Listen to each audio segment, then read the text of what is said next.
What's up, peeps? Welcome back to Musicians Help, and today we're talking about, should my band use tracks? Yes, that's the simple answer. No, let's just talk about this a little bit. And I've kind of created a pros and cons list, but even when I was making this list, they kind of were canceling out each other to only err on the pro side of things. But let's just have a basic conversation. Tracks are an amazing thing, and essentially what tracks do, it allows you to fill out the rest of the sound that the band members can't get.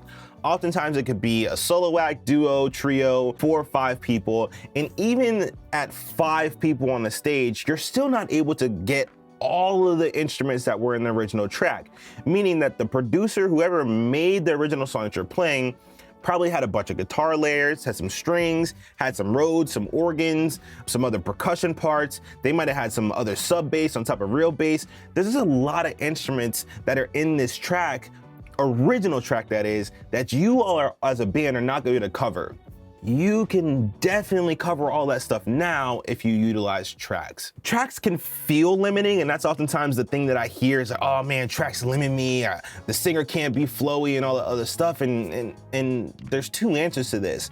1, lock down the structure of your show better, and 2, learn your software better, and that's really kind of the answer.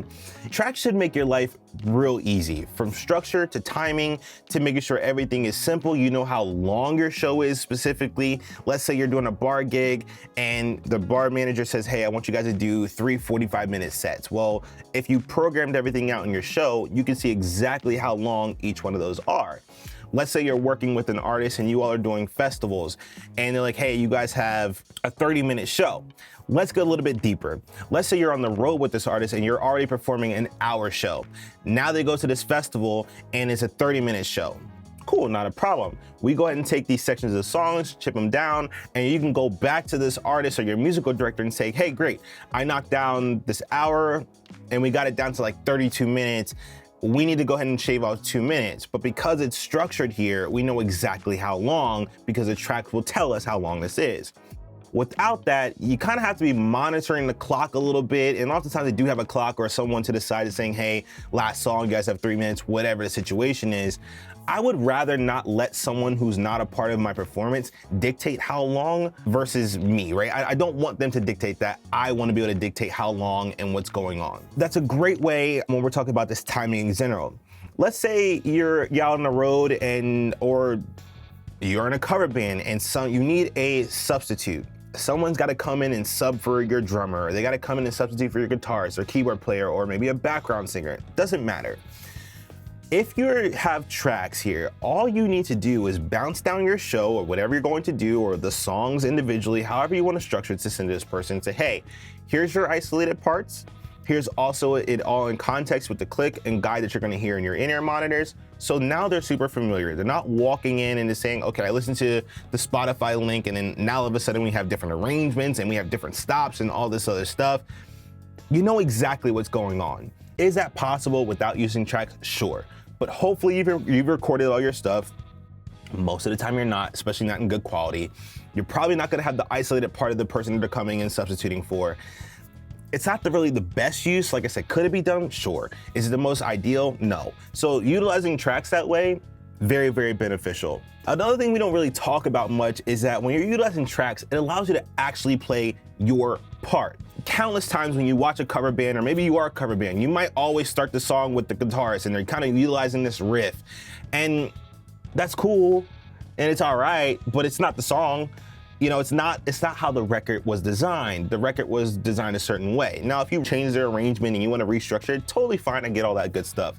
But oftentimes people are restructuring and arranging things only because they can't do it, meaning they can't do it because they're missing instrumentation here. If you have those tracks, you can actually play your parts. Sometimes the keys player is not going to be playing. That's how the song was designed. You don't have a part here in the verse. Or maybe you only have a part here in the verse and then you go to something else in the chorus. Same thing with guitarists, same thing for drummers, same for a bass player. You're not playing all the time. If you listen to songs, it's not all one thing the entire duration. They're removing parts, they're putting parts back in, and that's how things work. You want to be able to actually play music and play your parts. Utilizing those tracks allows you to, because everything else that would be in that original track is there, which means you don't have to compensate for missing instruments. you can just play your part. Great benefit. All right, so a big conversation when it comes down to tracks is that people are like, hey, this is super limiting. I can't flow how I want to. Or what if I want to jump into another part or whatever? Okay, jump into another part. Well, I don't know how to do that. Well, okay, well, we have a different problem. The problem is you don't know your software well enough. No problem. You need to utilize and learn your software. I'm gonna leave a link to someone, and his name is Will. I think it's Dodge It or something like that. And I'm sorry, Will, if I'm saying your name wrong. Look, I took 4 or 5 months just to learn Ableton, and I paid for his subscription from studio to stage, and I'll leave a link to it. I'm not affiliated by any means. Will does a really good job breaking down Ableton and how to utilize it in a free-form way, all the way from the basics of setting things up to designing templates to mapping out your MIDI clicks and all this amazing stuff.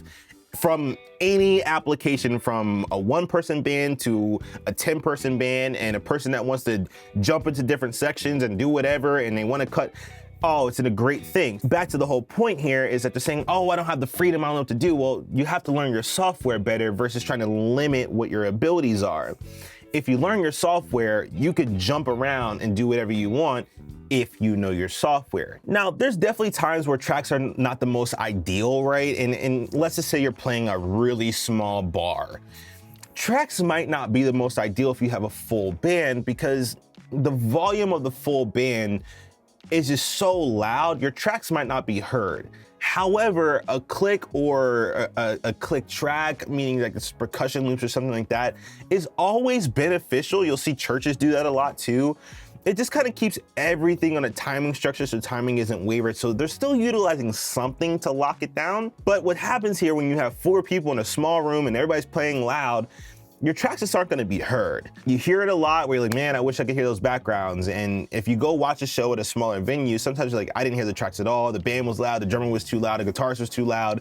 There's just a lot of variables here, so it might not be the most ideal. Let's say you're also in a cover band and you take requests. Unless you've mapped out all 80 of the songs that you all know and you're able to kind of hop in and you got someone that has a whole list in order utilizing like set list feature that's designed for Ableton, unless that's happening, it might get a little bit dicey because you're not able to just flow super fast. What I would say to that is don't take requests, or maybe do a request portion of this performance, being like, hey, whatever you guys are throwing out, give us a second, we'll draw it up and do whatever. Be quick about it. Obviously, you don't want to draw out too long, but 5 to 10 seconds to pull up a song here, if you have everything in a list, should be fairly easy to do. So also the audience is a little more engaged, just how you want to work it. But it might not be as ideal.